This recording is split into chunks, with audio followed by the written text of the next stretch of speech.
Committee on Finance and Appropriations will come to order. The clerk will call the roll.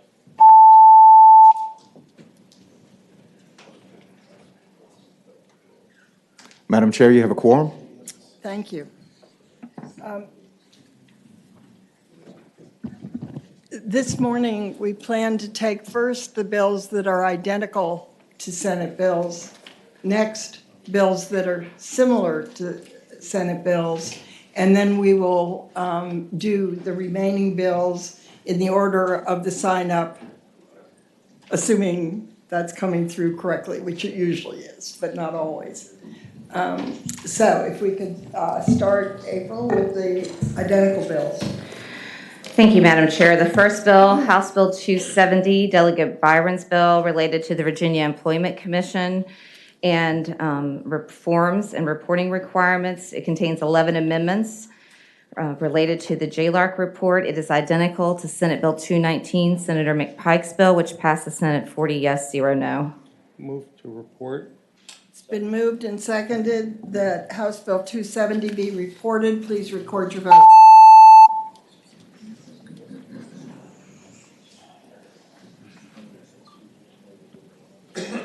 Ayes 14, no zero. Ayes 14, no zero. The bill's reported. Madam Chair, the next bill that's identical is House Bill 649, Delegate Carr's bill. This relates to children who are deaf or hard of hearing and language development assessment resources and requires DOE to establish an advisory committee related to this topic. It is identical to Senate Bill 265, Senator Hashmi's bill, which passed the Senate 40 yes, 0 no. Is there a motion? Second. It's been moved and seconded that House Bill 649 be reported. Please record your vote.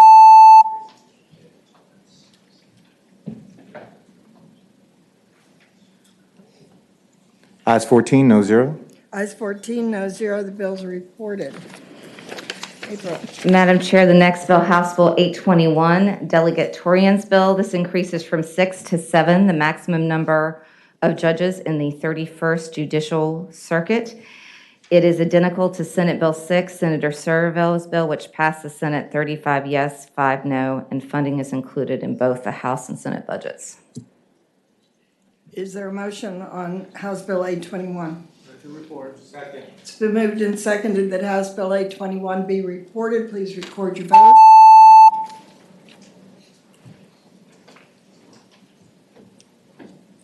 Ayes 12, noes 2. Ayes 12, noes 2. The bill's reported.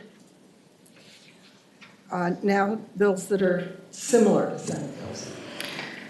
Madam Chair, the first bill that's similar is House Bill 221, Delegate Davis' bill. This includes, it adds science, technology, engineering, mathematics, and computing, or STEM plus C, to the list of topics that shall be included in the standards of learning.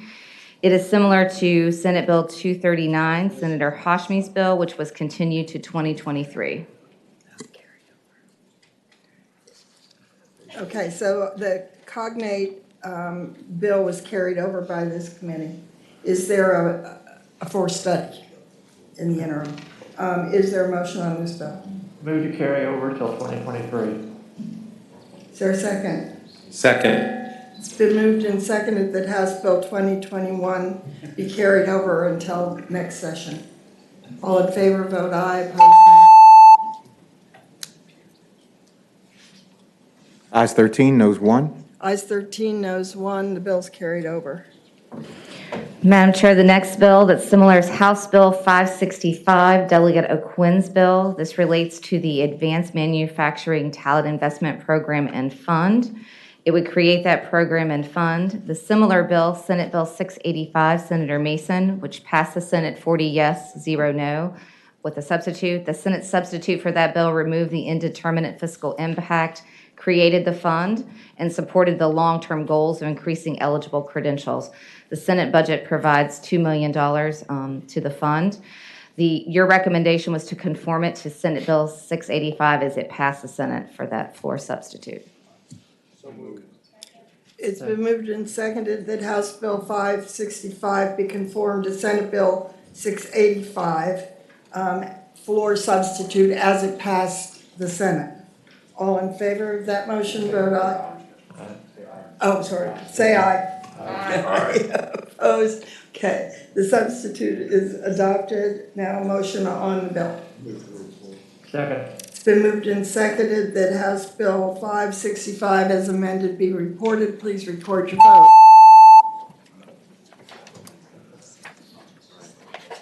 Ayes 14, no zero. Ayes 14, noes 0. The bill is reported. Madam Chair, the next bill, House Bill 217, Delegate Simon's bill, relates to directing the Virginia STEM Education Advisory Board to perform a comprehensive review of U.S. Bureau of Labor Statistics. I believe there's this was similar to Senate Bill 261, Senator Hashmi's bill, which was continued to 2023, but I believe there is a substitute. Yes. Thank you, Madam Chair. May I move the substitute? No? Would someone up here remove the substitute? Thank you. The substitute, all in favor of the substitute, please say aye. Aye. Any opposed? Okay. Thank you. Substitute. The substitute is the result of some feedback that I got that the proper group to do the labor review study would be VEDP's Office of Education and Labor Market Alignment. Madam Chair, may I describe the bill? Yes, briefly.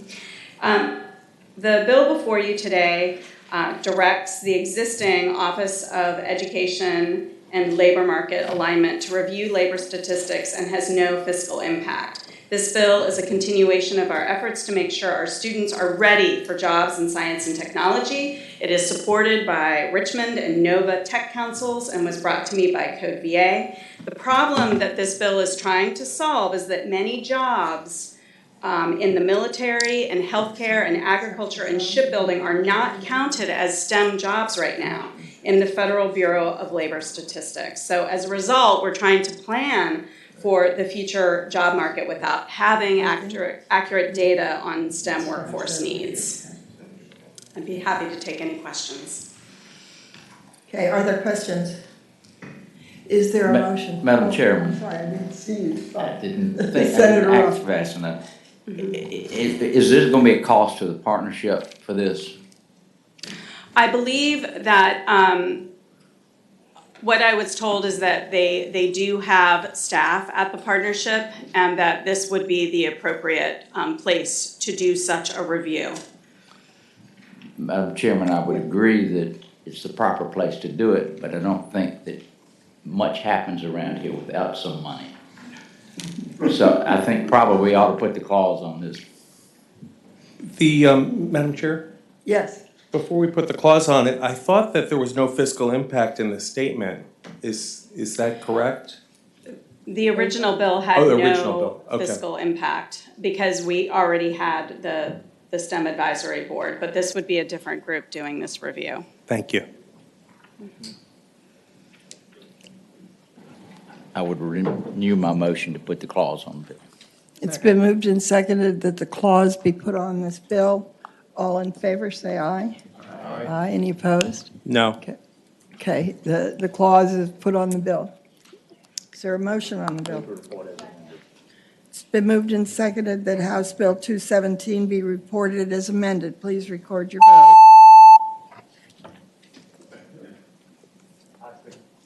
Ayes 15, no zero. Ayes 15, no 0. The bill's reported. Madam Chair, the next bill that's similar is House Bill 258, Delegate Simon's bill. It relates to human trafficking training. It requires all hotel employees to complete training course on recognizing and reporting human trafficking. It directs the Department of Criminal Justice Services to develop and administer the course and approve alternative training courses.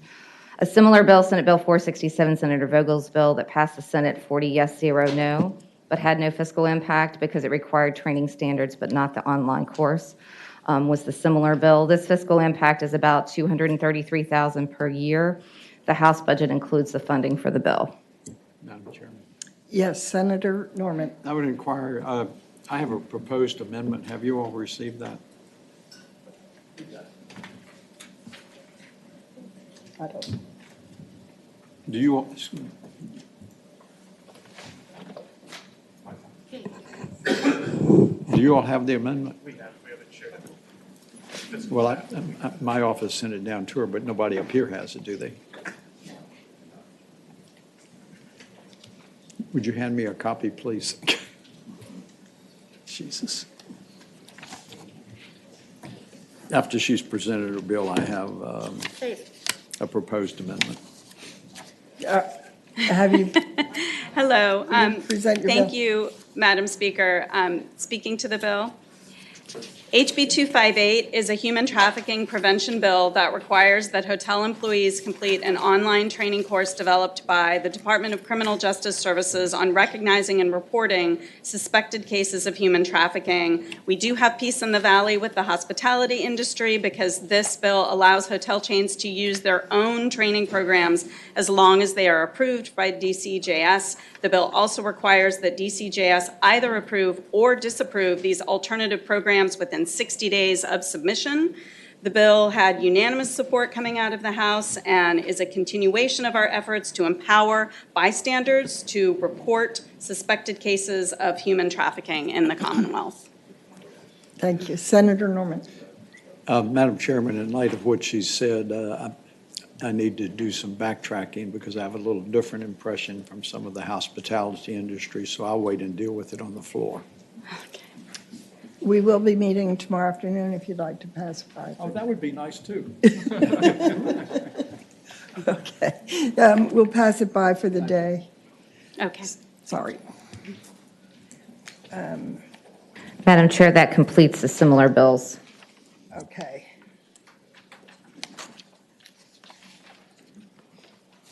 All right, let's do the tax-related bills. The first to sign up, I believe, was Delegate Watts.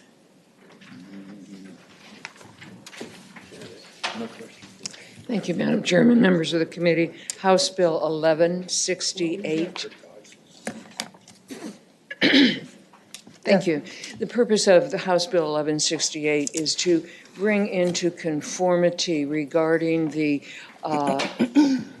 statute of limitations on applying for the 100% veteran disabled or for the surviving spouse of a 100% disabled veteran to conform with the Constitution and with the Attorney General's opinion of June 22nd, 2017.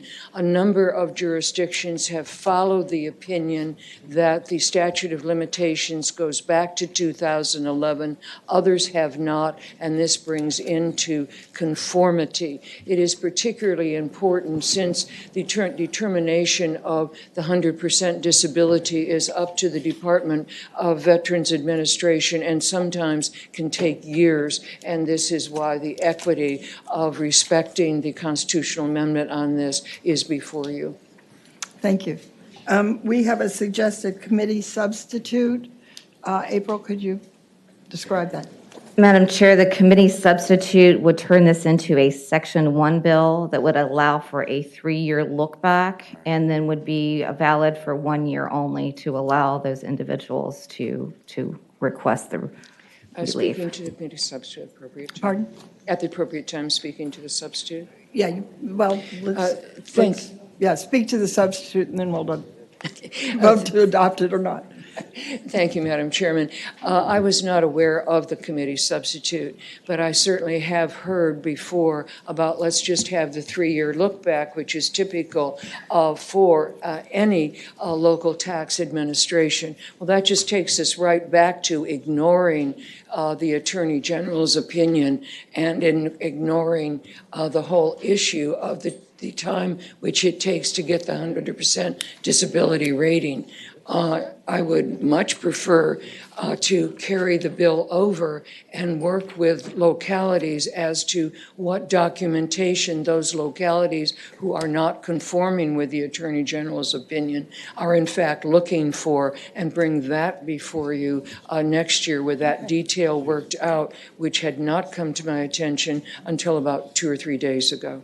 Okay, so I guess at the request of the patron, we would carry this over so she can continue work on it until next session. Second. It's been moved and seconded that House Bill 1168 be carried over until next session. All in favor, please record your vote. Thank you. Did Did you have another bill? No, I didn't. Thank you, Madam Chairman. Ayes 15, no Thank you, members of zero. the committee. Ayes 15, no zero, the bill's carried over. I will do this ad nauseum. Delegate Orrock. Morning, Mr. Chairman, members of the committee. House Bill 238. Madam Chairman, members of the committee, this is very 238. straightforward. Right now, current practice for those counties that use land use taxation, there is a standardized form for certification. However, revalidation forms vary from county to county. All this bill will do is have the state come up with a standardized revalidation form, and in doing so, you'll see the enactment clause is that they will have to get input in coming up with that form from commissioners of the revenues geographically around the state to address their concerns. The fact of the matter right now, when there's a change in the Commissioner of Revenue's office in some counties, the form changes. And what a farmer sent in last year for revalidation in the new year, he's got to do something different. If a farmer has lands in more than one county, he has two different revalidation processes. All this will do is make a standardized form from tax consistent with what we have for certification. Okay, are there questions for the delegate? Move to report. Second. It's been moved and seconded that House Bill 238 be reported. All in favor, record your vote. Aye, opposed, nay. Thank you, Mr. Chairman, members of the committee. Senator Eben for Marsden. Thank you, delegate. Senator Eben for Marsden. Ayes 15, no zero. Ayes 15, no zero. Bill's reported. Delegate Shin.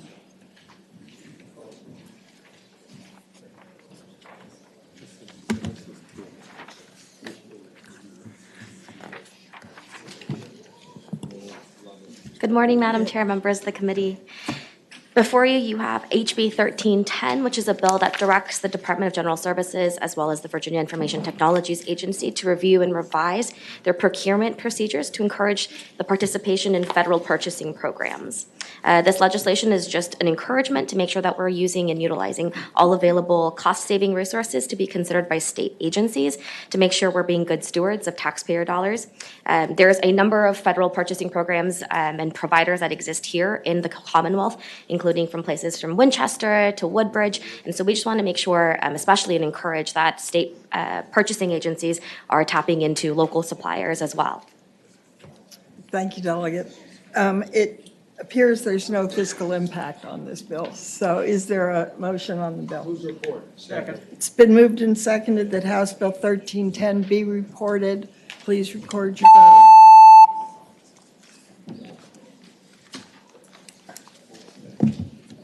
Ayes 15, no zero. Ayes 15, no zero. The bill's reported. Thank you very much, Madam Chair. Thank you, delegate. Delegate O'Quinn.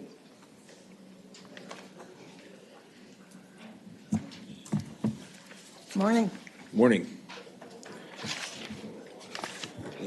House Bill 563. Yes, House Bill 563. Madam Chairman, this is the bill that creates the school construction fund and school construction loan rebate program. I think it was. Madam Chair, bill, I apologize. Could you speak up a little bit? Sure. So this bill is the one that creates the school construction loan rebate program, which is funded in the House budget. I think it's a slightly different approach than the Senate approach that Senator McClellan and I think Senator McPike had. So this bill sort of attempts to put both of those concepts together in one. Again, it is funded in the House budget. It's a slightly different approach than the Senate had. Thank you. This is obviously one of the major topics of the session. Yes, ma'am. And I do think it should go into conference. I would. Madam Chair, should we put a Yes. reenactment clause on it? No. Or what? No. No, I have a motion. Senator McClellan. Thank you, Madam Chair. Delegate O'Quinn's bill is a combination of my 473 and Senator McPike's Senate Bill 238. I would move that we conform the fund portion of his bill to Senate Bill 473, but since it's going to conference anyway and we don't know what the fate of the standalone 238 would be, that we keep that portion of the bill in it as well. So in effect, you're saying that we conform the bill to yours? We conform the portion of his bill that is a cognate to the fund to my bill, but his bill also separately includes Senate Bill 238. The House version of that bill, I think, was merged into his. And since it's going to conference anyway, and we don't know what the ultimate fate of Senate Bill 238 will be, this at least keeps it alive in conference so that if 238 does pass, we can take it out in the conference committee. If 238 doesn't pass, but we're able to reach agreement, it's still alive. That is my motion. I made my motion. That's my explanation of the motion. All right, now what's your motion? Because in all of that, I lost the motion. Madam Chair. I think April gets it. I know Tyler gets it. We discussed it, but Madam Chair. it would be that we adopt a substitute that in substance conforms the portion of his bill that creates the fund to Senate Bill 473, but keeps the portion of his bill that is identical to 238 in his bill. The data collection provisions. And Yes. if I might ask, April, do we have such a substitute? We do not, Madam Chair, but I think we could adopt such a substitute in concept and work with legislative services to make sure that got posted correctly. Okay. I've heard that one before. I'm kidding. I'll second the motion. So it's been moved and seconded that we adopt in concept a substitute as described by Senator McClellan. Is there a second? Second. Okay. All in favor, please record your vote. Aye. Opposed, nay. Aye. Okay. Voice vote. All in favor, aye. Aye. Any opposed? Move to report the bill as amended. It's been moved and seconded. The bill is amended be reported. Please record your vote. Ayes 14, noes 1. Ayes 14, noes 1. Madam Chairman, It's reported. Yes. I would say at least one senator voted in favor of that, but I want to reserve the option to read this bill once it's a hard copy of it. I get it conceptually, but. Right. I think we all feel that way. Thank you, Senator. Thank you, Madam Chairman. Thank you.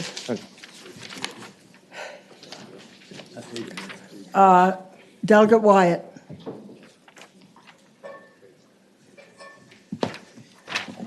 Good morning, Madam Chair. I have House Bill 316 before you.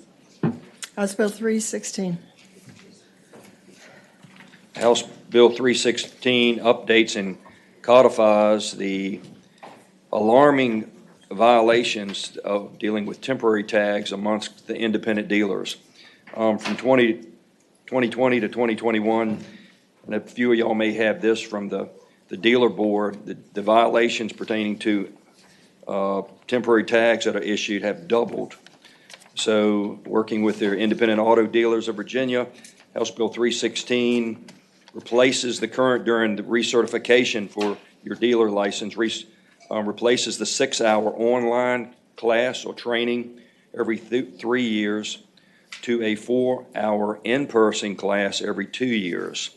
Franchisees are exempt from this if you're a franchise owner, as well as any dealer that has more than 50 salespeople, so it would exempt a CarMax or that kind of thing. Has no fiscal impact to the Commonwealth in this bill. Madam Chairman. Yes. Senator Norman. Thank you, Madam Chairman. Having had some experience in my past life in this industry, I have some familiarity with it, and the fact that the industry itself is supportive of this change and it does address an ongoing problem. So at the appropriate time, I would move to report the bill. Are there any further questions? I believe it's the appropriate time. I'm sorry? I think it's the appropriate time. I'm sorry.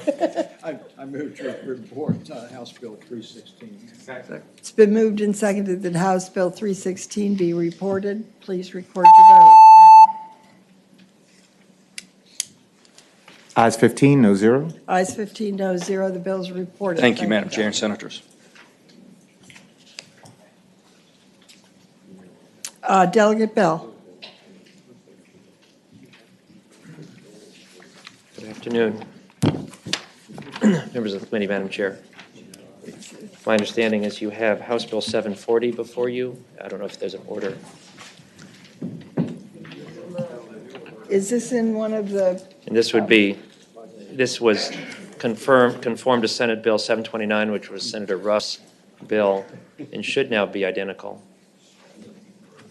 It's the catalytic converter bill. Madam Chair, that's in the Public Safety Subcommittee It's in the report. subcommittee But you report. do have House Bill 735 on Yes, the ma'am. committee That's a different docket. matter. House Bill 735. Madam Chair, members of the committee, there are a couple of bills, I think 3 total, that you're going to hear about today that are part of a discussion the courts of justice and the Judiciary Committee are having about a number of criminal justice matters. And my understanding is that the intention was they were amended in Judiciary, sent here, and we will see if there's any progress made over the next few days. But that's my understanding of them. I'm happy to discuss the merits, but I think they're kind of in a different box because of that. Madam Chair, Yes, Senator Peterson. I think I got ahead of myself. I think this is the one that we're going to want to put the reenactment clause on. There should already be. You put 2. Oh, we already did? Maybe we'll put it on. You did that in Judiciary. We'll put it on again then. Okay. You got to really, really want to reenact it. Okay. That's fine. One With cancels an out the other. explanation point after it. All right, keep on going then. Yeah, 2 more sessions. Public debate. So we want to pass it with the reenactment? Okay. This is one of the ones that Cerebral said they were trying to get into. Okay. The suggestion would be that we pass it by for the day, so it could Yes, ma'am. possibly get into conference. Madam Chair, just for my information, the last meeting is Thursday or Friday? Thursday. Tomorrow, okay. Thank you. Thursday afternoon. That's fine, thank you.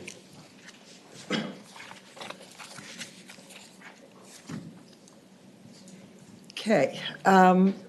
Delegatorian. Good morning. Good morning.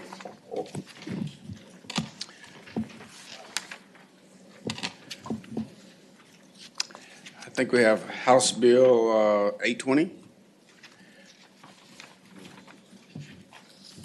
House Bill 820. Thank you, Madam Chair. House Bill 820 asks that the Department of Small Business and Supplier Development to conduct a disparity study every 5 years. The next study is to be done in January 2026. The study will examine state spending with women and minority-owned businesses and state contracting, and will strive to identify the gaps between women and minority-owned businesses that are available in Virginia's economy and those that are involved in state contracting. This policy was developed by the Virginia Minority Business Commission, and there is no physical impact in the upcoming biennium.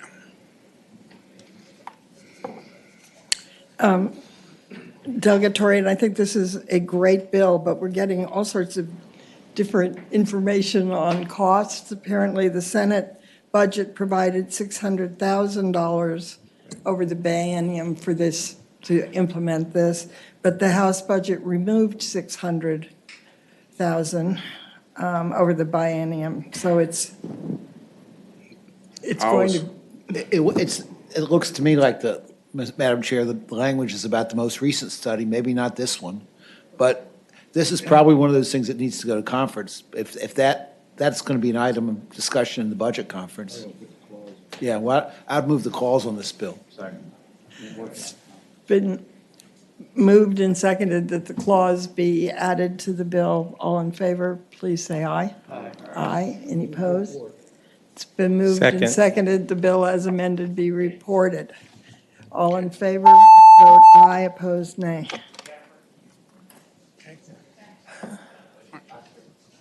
Ayes 15, no zero. Ayes 15, no zero. The bill's reported. Thank you. Thank you, Delegate. Delegate Van Valkenburg.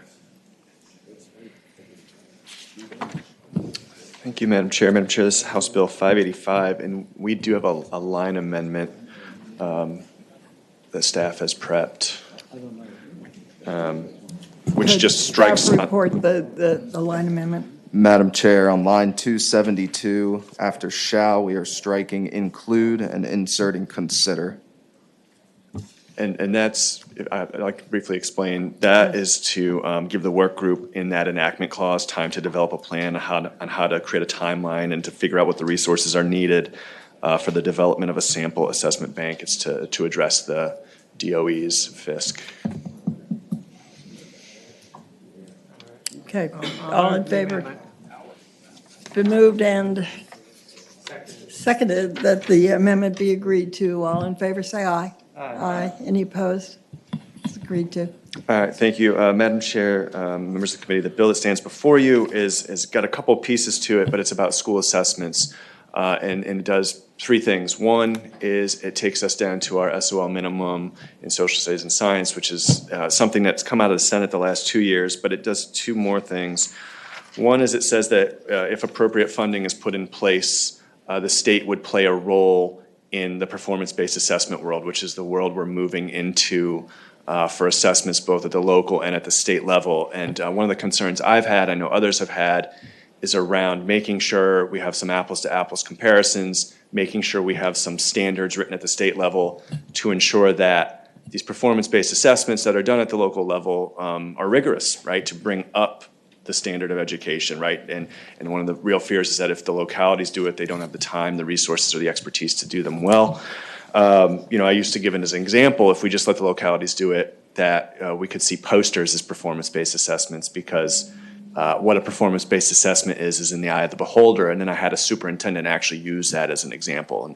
And that scared me, and I think it should scare all of us because I don't think 3-year-olds should be doing posters as end-of-year assessments.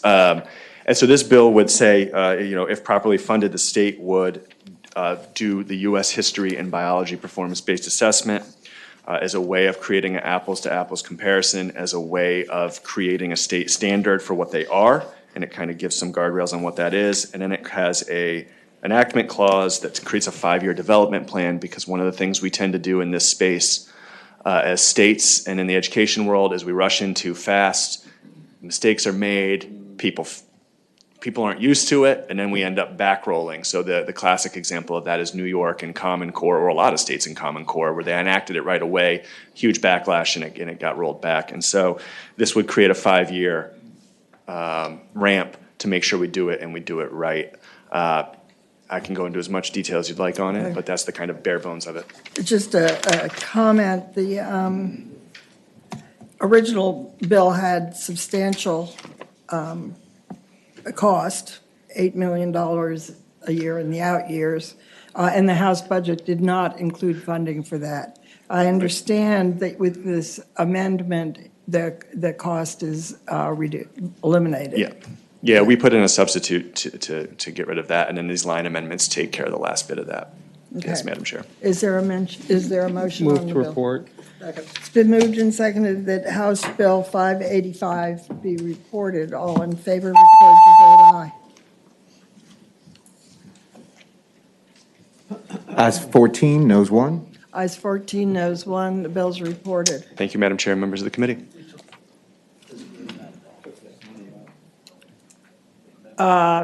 Delegate Mullen.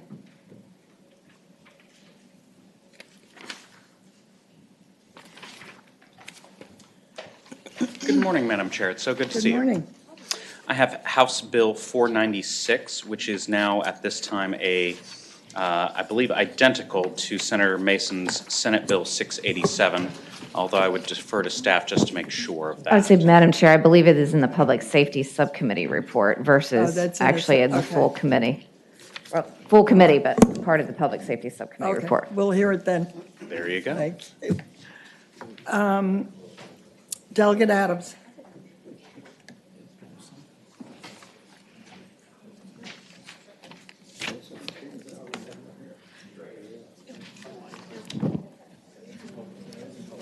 Madam Chair, I believe that's also in the Public Safety Subcommittee Also, report. So it'll be in the subcommittee report. Sorry. You signed up, I called on you, but actually your bill is in a subcommittee report. Okay. So, yeah. Madam Chair,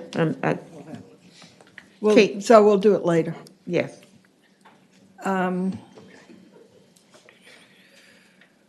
Delegate Weaver.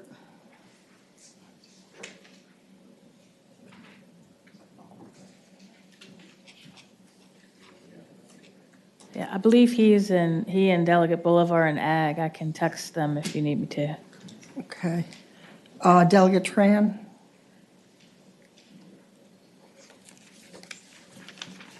Good morning, Madam Chair and members of the committee. I have House Bill 957. House Bill 957. Yes, ma'am. I have a proposed line amendment if the committee is agreeable to it. So if you would you like me to explain the bill and talk about what the line amendment would do? Briefly. All right, thank you. So this bill provides localities with the option to classify property that are owned by surviving spouses of service members who've been killed in the line of duty in a different class so that they could reduce the property taxes for those surviving spouses. So it's a local option bill, and we know that we currently in our Constitution give property tax relief to 100% disabled veterans, their surviving spouse of a 100% disabled veteran, and the spouse of a service member who was killed in action. But we leave out a group of surviving spouses whose military service member died in the line of duty. And so this would help kind of close that gap.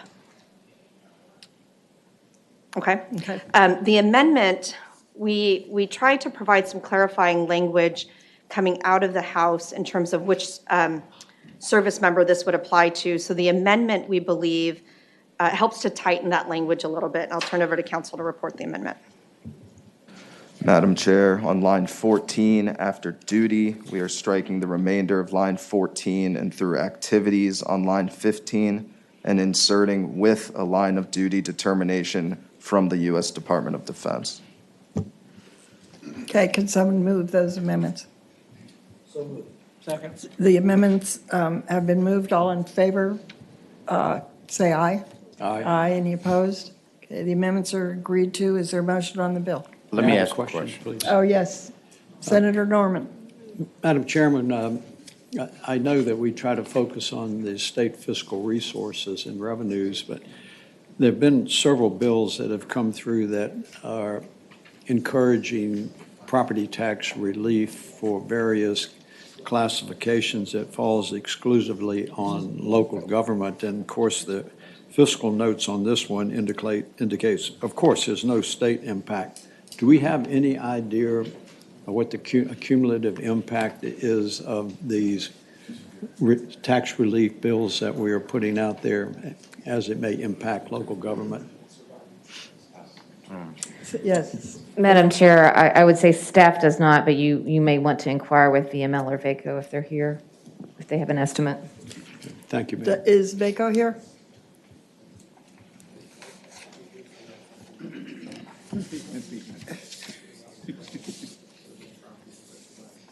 Do you have an estimate? Hi, good morning. I'm Katie Boyle with the Virginia Association of Counties. We don't have a position on this bill because this is a local option. I think in conversations with Delegate Tran before this session, I think that there were some figures out there about the population that this was expected to affect, but I don't have those at my fingertips. I apologize. Thank you. I could address that. And then we also have Monty from the Joint Leadership Council of Veteran Service Organizations online, and he could speak more to that. But according to data provided by the Department of Defense, the number of surviving spouses in Virginia who receive a serviceman's group life insurance policy or benefits due to the death of their spouse's military service is very low. Between 2018 and 2020, it ranges between 31 to 40 spouses in Virginia. So that's the data that we're using as kind of to illustrate what we think might be the impact to localities. But again, it is a local option bill. Okay. Are there questions? Yes. Yeah, Senator Peterson. And maybe this is what this bill is getting at. It seems obvious from lines 25 to 27 that you don't have to be living in that residence at the time of death, at the time your spouse died. So it's almost as if we're capturing a population that a spouse may have predeceased and then they moved into, let's say, Fairfax County. And it becomes their principal residence, but the relationship may have been years ago, may have been Vietnam War, may have been Persian Gulf War, or may have been a military incident. It didn't even have to be during the wartime. But basically, they carry that ability with them when they move to a new locality to be exempt from, I guess it would be property taxation. Yes. That's what we're trying to get at. Yes. All right. I would ask counsel, though, if he could clarify whether or not kind of that ability exists for the other categories of spouses that we've exempted through the Constitution. Do you know that, counsel? Madam Chair, I believe it does follow generally, because this is a local option, it would follow in the locality. If they adopted it, it would work. But generally, it does follow with some restrictions depending on the exact exemption. Yeah. Okay, is there a motion on this bill? It's been moved and seconded that House Bill 957 be reported. Please record your vote.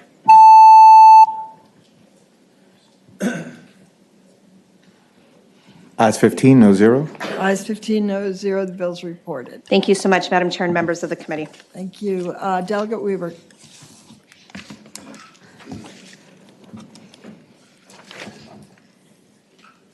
Madam Chair, I believe that Delegate Tran had another bill, House Bill 1246.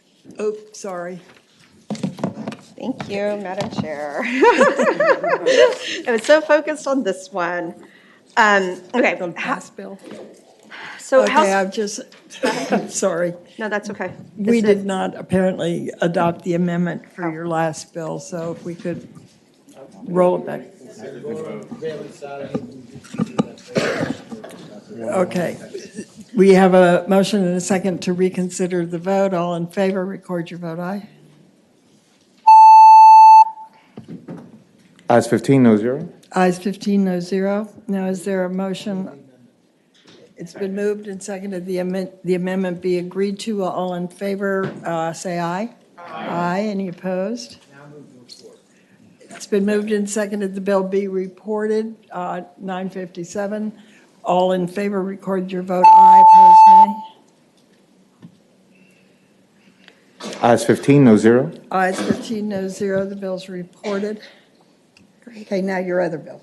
Great, thank you. House Bill 1246 directs the Department of Education to convene a work group of stakeholders to provide recommendations on to the General Assembly on how local school districts can most effectively assess, procure, and roll out accessible digital tools or education tools. We want to make sure that students with disabilities are able to fully engage throughout the learning day, and we know that digital tools are ubiquitous in our in children's everyday experience in the classroom. So this gets at the platforms that school districts are using for kids to access materials, get their homework, review their grades, or other perhaps learning applications or software that are being rolled out.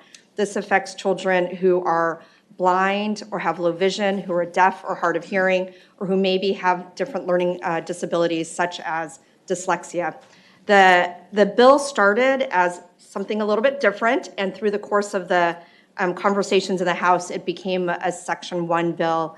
It has a FIS, which is about $110,000, that was not included in the House budget because the FIS came after we finished our work in the House. Madam Chair. So I'm at your Yes. mercy. I move the calls.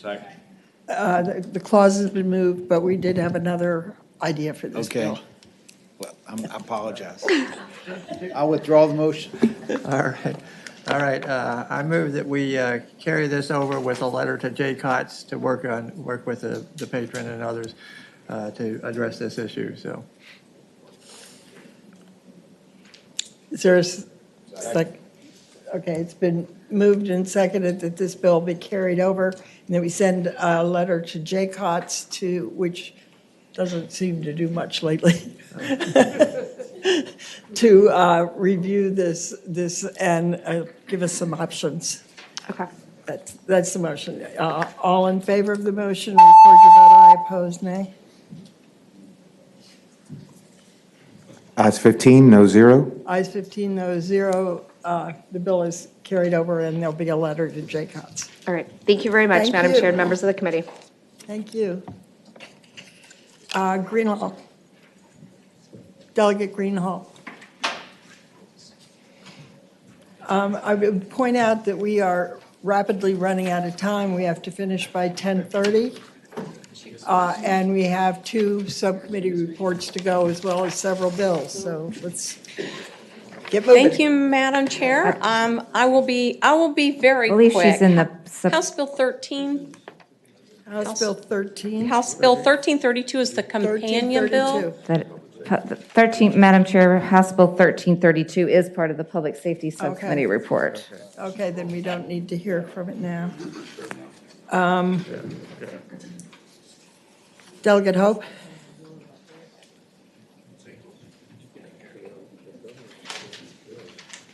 Good morning, Madam Chair, ladies and gentlemen of the committee. I have House Bill 671 before the committee. What this bill would do, and this was funded in the House budget, what this bill would do is it would require the Supreme Court to provide a card to anyone with a protective order in a discreet way that can ask for help. Here's what the card looks like. It's a laminated card about the size of a credit card. You can give it to a teacher or coach or a principal, let them know some of the specifics related to the protective order. Madam Chair? Thank you. Yes. Seems like a great idea. What are you calling that card? That's right. It's what And Senator Edwards who said. came up with the name for your campaign committee of Hope for Virginia? This is a very serious bill, and Fairfax County is one jurisdiction that uses the Hope Card currently. It's a very effective program, and so we're trying to bring this to the rest of the Commonwealth. Okay, is there a motion on the bill? Move to report. It's been moved and seconded that House Bill 671 be reported. Please record your vote.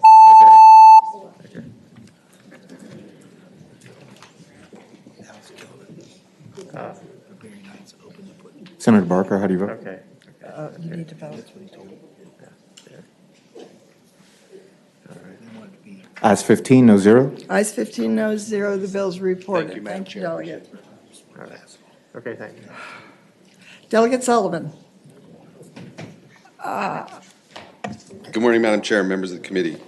This is HB 397, which as conformed is Madam identical Chair. to. This is this one of the, These are for part of the Claims Subcommittee report. I believe all of Delegate Sullivan's bills are part of that subcommittee report.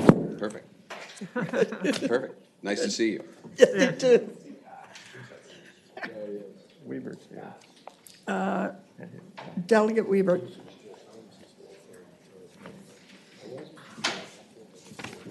Thank you, Madam Chair. Madam Chair, I have 3 bills before you. Okay. Is there an order that you would like to take them in, or? Whatever order you care. Thank you. First up is House Bill 200.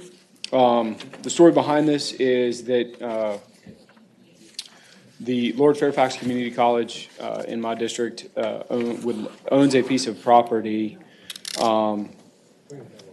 that basically what they would like to do is be the sole, add a layer of liability and be the sole member of a limited liability company that actually owns it. And then that sole member limited liability company, if that sole member is a nonprofit, then that parcel, that real property would be treated similar as if it was the nonprofit that actually owned it in regards to property taxes.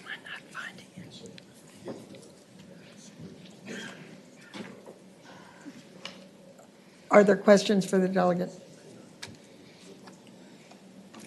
Move to report. Second. It's been moved and seconded that House Bill 200 be reported. Please record your vote.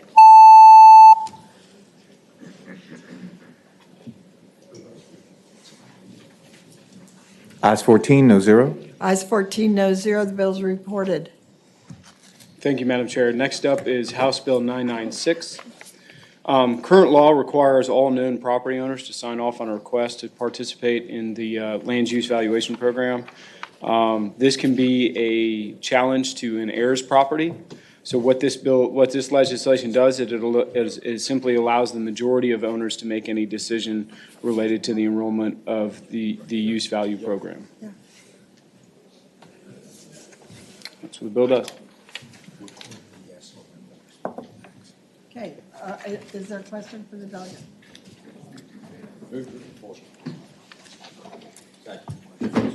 Been moved and seconded that House Bill 996 be reported. Please record your vote.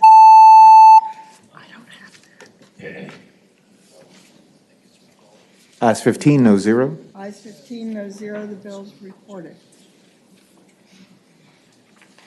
Thank you, Madam Chair. Last up is House Bill 199. And what this bill does is, in regards to, land use,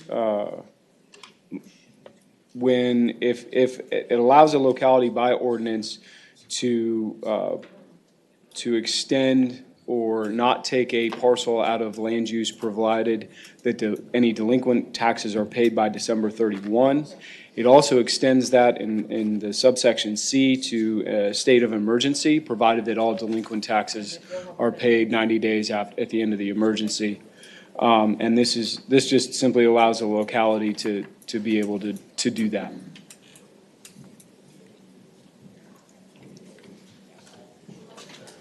Other questions for the delegate? Move to report.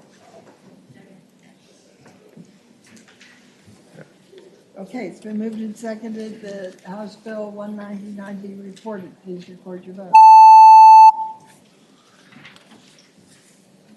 Ayes 15, no zero. Ayes 15, no zero, the bill is reported. Thank you, Madam Chair.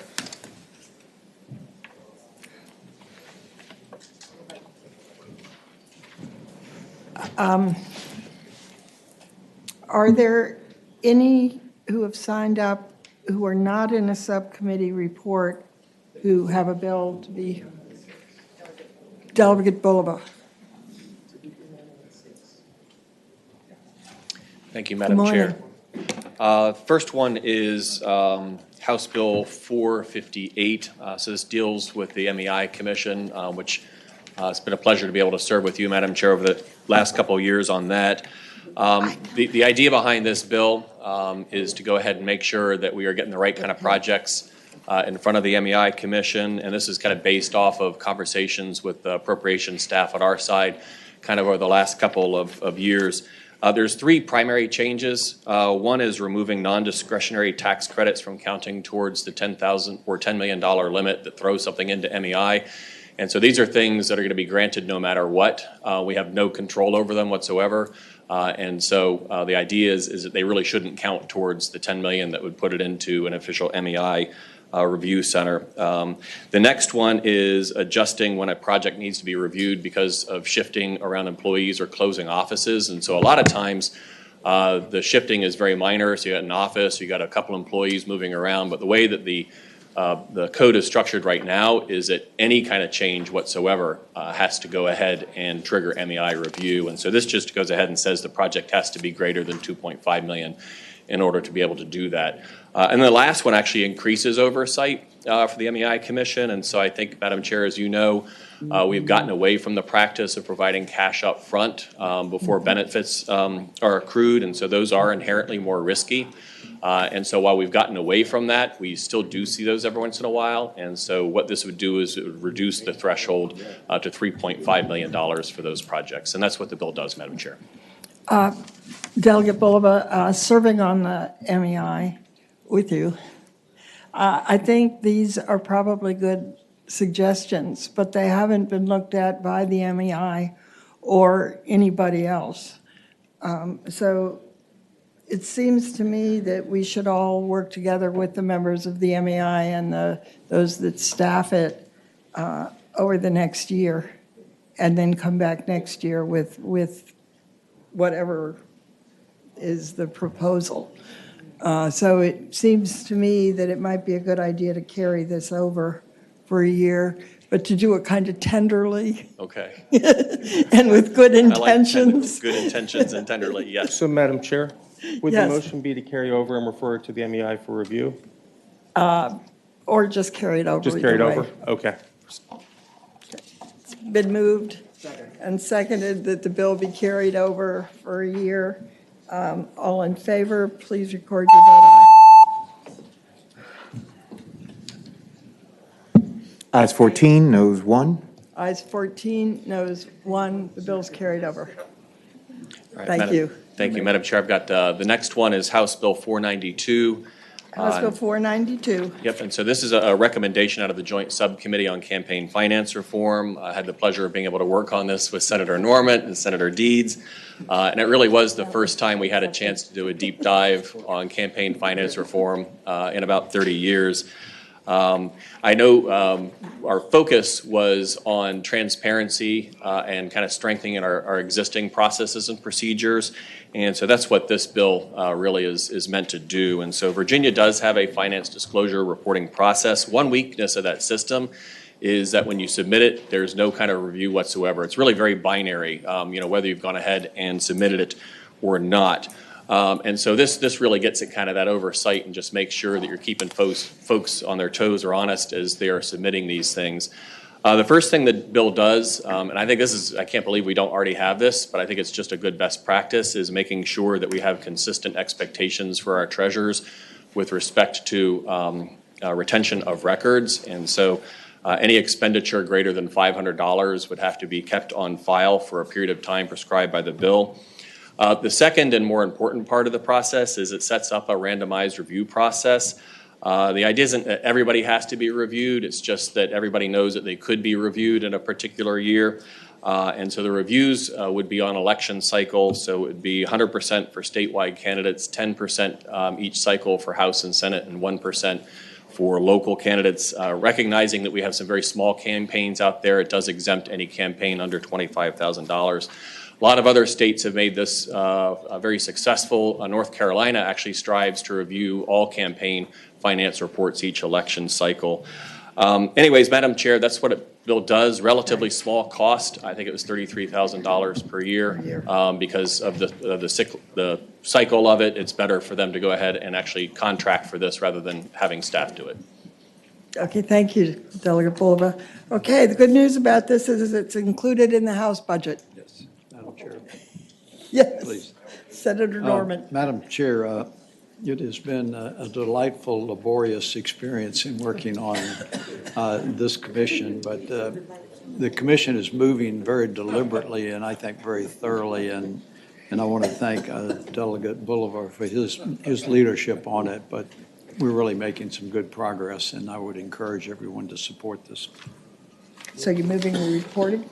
Second. It's been moved and seconded, the bill be reported. Please record your vote.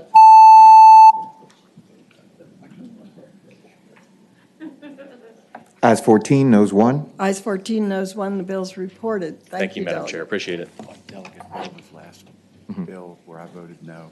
You flip that to a yes. 458. Okay, that completes the bills that were not in subcommittee. So let's hear from, yes. Did we hear HB 894 from Delegate Kilgore?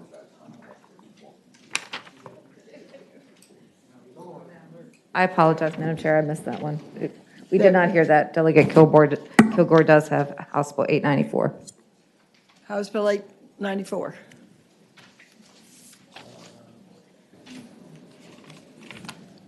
Madam Chairman, I don't see Delegate Kilgore. Could we pass that by for the day until tomorrow to make sure he's here? Let's pass that by for the day. Thank you. Okay, subcommittee reports. Let's do claims first. Madam Chair, Senator Edwards. We have Katie's going to present the report. Sounds Good, thanks, Katie. Yes, so the Claims Subcommittee heard 8 House bills, one bill that changes the formula for calculating relief payments for individuals who have been wrongfully incarcerated, and 7 claims bills for individuals who have been wrongfully incarcerated and later exonerated. Generally, we have subcommittee substitutes, subcommittee recommended substitutes for these bills. And again, in general, the subcommittee recommends increasing the award amounts for the 7 individuals to align with the new formula in Senate Bill 755, which passed the Senate. So first, the subcommittee heard House Bill 1263, patroned by Delegate Hudson. This bill provides a wrongful incarceration relief payment for Paul Crum, who had his conviction vacated through habeas relief in November 2019. The subcommittee substitute provides $424,547 general fund in FY 2023. The subcommittee recommends adopting the substitute and then reporting the bill as amended by a vote of 4 yes, 0 no. Madam Chair, So the motion. I move that the report be, that the bill be reported. Second. We Adopt need the to adopt the substitute. Yeah, I move that we adopt the substitute. It's been moved and seconded the substitute be adopted. All in favor say aye. Aye. Aye. Any opposed? It's adopted. Now I move that the bill be reported. Second with a substitute. It's been moved and seconded that House Bill 1263 be reported. Please record your vote. That's the first one. Ayes 15, no zero. Ayes 15, no zero. The bill's reported. The second bill is House Bill 383, patroned by Delegate Sullivan. This bill provides a relief payment for Joseph Carter, who was granted an absolute pardon by Governor Northam in August 2021. The subcommittee recommended substitute provides $2.3 million general fund in FY 2023. The subcommittee recommends adopting the substitute and then reporting the bill as amended by a vote of 4 yes, 0 no. Is there a motion to adopt the substitute? I move that we adopt the substitute. Second. It's been moved and seconded that the substitute be adopted. All in favor, please say aye. Aye. Aye. Any opposed? It's Now I move that- adopted. Now I move that the bill be reported. Second. It's been moved and seconded that House Bill 383 be reported. Please record your vote.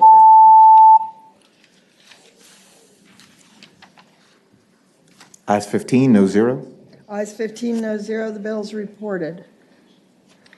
The next bill is House Bill 385, patroned by Delegate Sullivan, which provides a relief payment for Bobby James Mormon, who was granted an absolute pardon by Governor Northam in July 2021.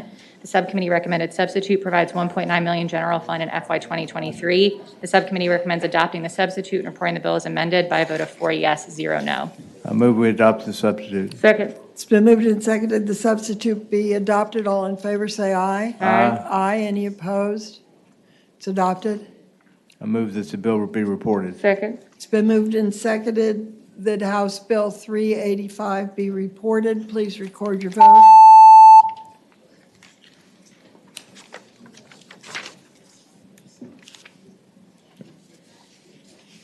Ayes 14, no zero. Ayes 14, no zero. The bills are reported.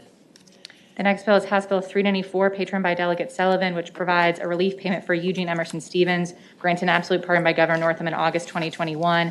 Subcommittee recommended substitute provides $2.6 million general fund in FY 2023. The subcommittee recommends adopting the substitute and then reporting as amended by a vote of 4 yes, 0 no. I move we adopt the substitute. Second. It's been moved and seconded the substitute be agreed to. All in favor say aye. Aye. Aye. Any opposed? It's agreed to. Now I move that we report the bill. Second. It's been moved and seconded that House Bill 394 be reported. Please record your vote. Ayes 14, no zero. Ayes 14, no zero. The bill's reported. The next bill is House Bill 397, also patroned by Delegate Sullivan. This is the bill that increases compensation award formula for individuals who are wrongfully incarcerated. This bill passed out of judiciary in the same form that it passed the Senate, Senate Bill 755. There is a subcommittee recommended substitute that just changes the data source for median household income to align it to a data source that's more routinely updated to make it easier for future calculations. The subcommittee recommends adopting the substitute and then reporting the bill as amended by a vote of 4 yes, 0 no. I'll move we adopt the substitute. Second. It's been moved and seconded. We adopt the substitute. All in favor say aye. Aye. Aye. Opposed, no. Adopted. Now I move we report the bill. Second. It's moved and seconded that House Bill 397 be reported. Please record your vote. Oh, unbelievable. Unbelievable. Ayes 14, no zero. The next Ayes bill is House 14, no zero. The bill's reported. The next bill is House Bill 1254, patroned by Delegate Sullivan, which provides a relief payment for Eric Weekly. The subcommittee substitute provides $686,400 general fund in FY 2023. The subcommittee recommends adopting the substitute and reporting the bill as amended by a vote of 4 yes, 0 no. I move we adopt the substitute. Second. It's been moved and seconded the substitute be adopted. All in favor, say aye. Aye. Aye. Any opposed? Substitute's adopted. Now I move we report the bill. Second. It's been moved and seconded that House Bill 1254 be reported. All in favor, record your vote aye. Opposed, nay. Ayes 14, no zero. Ayes 14, no zero. The bill is reported. The next bill is House Bill 1255, patroned by Delegate Sullivan. It provides relief payment for Lamar Barnes, who was granted absolute pardon. The subcommittee recommended substitute provides $1.6 million general fund in FY 2023. Subcommittee recommends adopting the bill and reporting as amended by a vote of 4 yes, 0 no. I move we adopt the substitute. Second. It's been moved and seconded the substitute be adopted. All in favor, say aye. Aye. Any opposed? It's adopted. Now I move we report the bill. Second. It's been moved and seconded that House Bill 1255 be reported. All in favor, record your vote aye. Opposed, nay. Ayes 14, no zero. Ayes 14, no zero. The bill is adopted. The final bill is House Bill 1358, which provides relief payment for Jervon Tillman, who's granted an absolute pardon. The subcommittee recommended substitute provides approximately $608,000 general fund in FY 2023. The subcommittee recommends adopting the substitute and then reporting the bill as amended by a vote of 4 yes, 0 no. I move we adopt the substitute. Second. It's been moved and seconded the substitute be agreed to. All in favor say aye. Aye. Aye. Any opposed? It's agreed to. John. Yeah, I move we report the bill. Second. It's been moved and seconded the bill be reported. That is House Bill 1358. Please record your vote.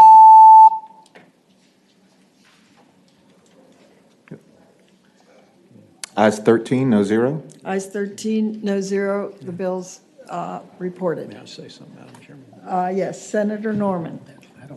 Madam Chairman, I chose not to vote on many of those, and it's not because these individuals do not deserve the compensation. I was telling Senator Saslaw, I've spent a lot of time practicing in this area of the law, and nothing is more professionally disturbing to me when I find a wrongful conviction. My concern is that the previous administration did not follow the process that was put in place for the appropriate review and screening of many of these late-minute pardons that were issued on that. And so that is the reason for me not voting, not the fact that I don't believe they deserve the compensation, just the process was not adhered to. And I just think that was part of his turnpike of redemption. Having said that, Madam Chairman, I see that Delegate Kilgore has returned, and I would respectfully reconsider the vote by which we passed his bill by for the day, and it's House Bill 894. Madam Chair, before we do that, I'd like to say a word, if I might, about what we just did. Yes, Senator. First of all, I want to Edwards. thank Senator Lucas for reform of the bill. I want to thank Delegate Sullivan for 6 of the claims bills. I want to thank Delegate Hudson for her claims bill. I want to thank the Innocence Project. If you look at the record here, many of these people served decades and decades in State Board of Correction, and in the jails and the correction system of Virginia. Can you imagine doing this? And they were all exonerated. It's just outrageous that our society does this to human beings. Money cannot possibly compensate these people for what was lost in their lives. And the least we can do is provide a little bit of funding. And I just want to thank Katie as well for all their hard work. Thank you very much, Katie. And with that said, Madam President, I think what we've done is a good thing here today. Thank you, Senator. Okay, we have a motion to reconsider the vote by which we passed by Delegate Kilgore's bill for the day. All in favor, record your vote aye.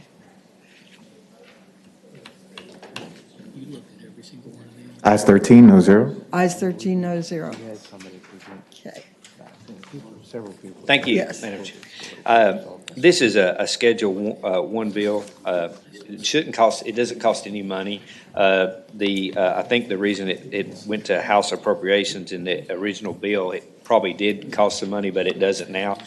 The one thing that really will cost money, but we're going to have private donations for it. It's the Virginia Cooperative Extension doing the mapping of the prime farmland for solar so that we can get away from putting solar on prime farmland. And that's in schedule in part 3 of the bill. And then the rest of it are things that can be done within the budgets of the particular institutions that are looking at whether it's VEDP, State Corporation Commission, Department of Energy, things of that nature. Other than that, it doesn't cost any money. Any questions for the delegate? Madam Chair, Yes, Senator Peterson. I just want to commend this idea of mapping prime farmland. We had the discussion in Senate Ag yesterday about trying to get solar facilities outside of prime farmland, and having that map would be invaluable. Yeah. And yeah, y'all had a long conversation about that. I was sitting there. Yes. It wasn't my bill either. It's been moved and seconded that House Bill 894 be reported. Please record your vote. Thank you, Madam Chairwoman. Thank you. Ayes 15, no zero. Ayes 15, no zero. The bill's reported. I believe last on our agenda is the report from the Public Safety Subcommittee. Yes, ma'am, Senator Madam Chair. Lucas. And Katie will present the report. Madam Chair, Senator Lucas, the first bill the subcommittee heard was House Bill 758, patroned by Delegate Adams. This bill allows the court to fix the period of probation or suspension of sentence at up to 2 years for a Class 1 misdemeanor. The amended version adopted in judiciary removed the Woodrum fiscal impact that was included in the House budget. The subcommittee did not make a recommendation on this bill. The vote was 3 yes, 3 no. Madam Chair.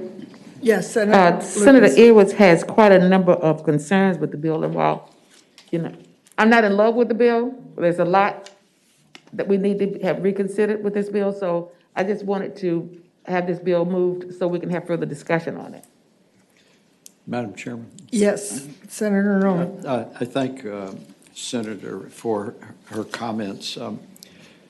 If you note that the Committee of Primary Jurisdiction reported it 13-2, and I'm very respectful of Senator Edwards' legal insight. He thinks there's a constitutional issue.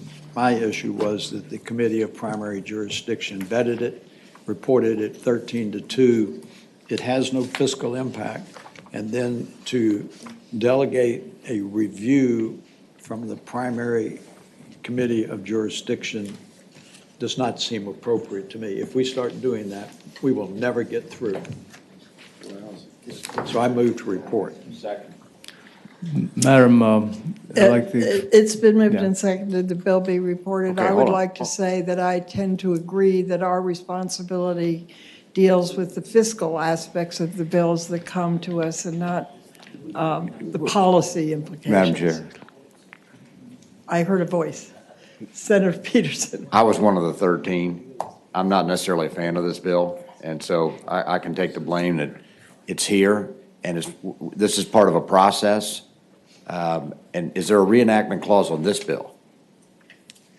No. Well, then I'll move to put one on, if I can get a second. I'll second. Oh, there is, okay, all right. Well, that may explain why I got 13. I'm sorry, Senator, I couldn't hear you. So it has a reenactment clause on it. Right. I will second the motion for a reenactment clause if that's. It already has a reenactment clause. Madam Chair, that's exactly how it got 13 votes in the Judiciary Committee. It had a reenactment clause on it when it left there. The idea was to put this bill and some others in conference and continue a conversation. That was my suggestion. Madam Chair, I just responded to Senator Dees. That was my suggestion. Okay, so it has the reenactment clause. Is there a motion on the bill? It's been moved and seconded the bill be reported. Please record your vote.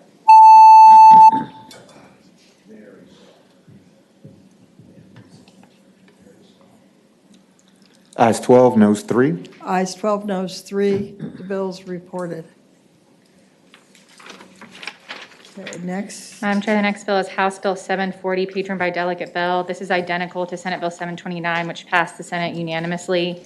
The House budget includes $50,000 general fund for the Woodrum impact, as does the Senate budget. The subcommittee recommends reporting the bill 5 yes, 0 no. Is there a motion? Move the bill be reported. It's been moved and seconded that House Bill 740 be reported. Please record your vote. That was basically, we want, Senator Marsden for Eben. we made that identical to your bill. Senator Marsden.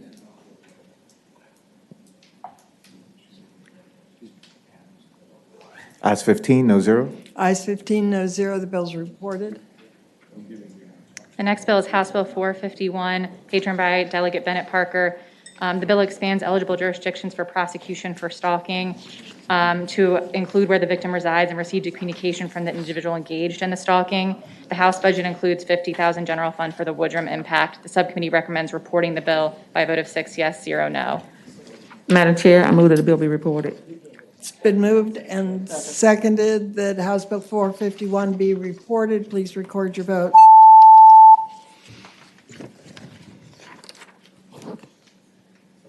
Ayes 15, no 0.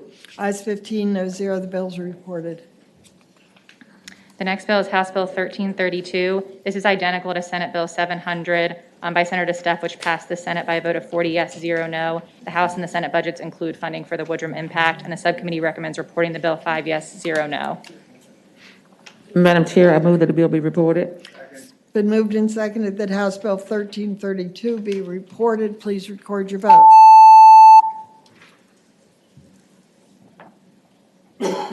Ayes 15, no 0. Ayes 15, no 0. The bill's reported. The next bill is House Bill 496, patroned by Delegate Mullen. It is identical to Senate Bill 687 from Senator Mason, which passed the Senate by a vote of 37 yes, 3 no. The House and the Senate budgets both include $50,000 general fund for the Woodrum impact, and the subcommittee recommends reporting the bill by a vote of 6 yes, 0 no. Madam Chair, I move that the bill be reported. It's been moved and seconded that House Bill 496 be reported. Please record your vote. Ayes 15, no 0. Ayes 15, no 0. The bills are reported. The next bill is House Bill 993, patroned by Delegate Murphy. It provides an affirmative defense for hazing penalties for individuals who render emergency assistance and other scenarios. As it came to the Senate, it had a Woodrum impact.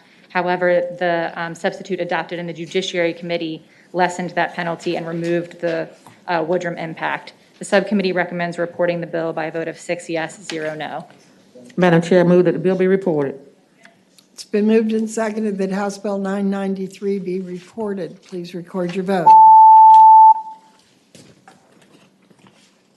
Ayes 15, no 0.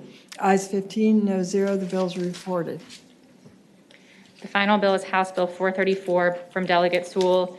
It expands the definition of intimate parts to include the chest as well as the breast. The House budget includes funding for the Woodrum impact, and the subcommittee recommends reporting the bill by a vote of 6 yes, 0 no. Madam Chair, I move that the bill be reported. It's been moved and seconded that House Bill 434 be reported. Please record your vote. Ayes 15, no 0. Ayes 15, no 0. That completes the report. Yes, ma'am, Madam Chair. Thank you. April, does that complete the docket?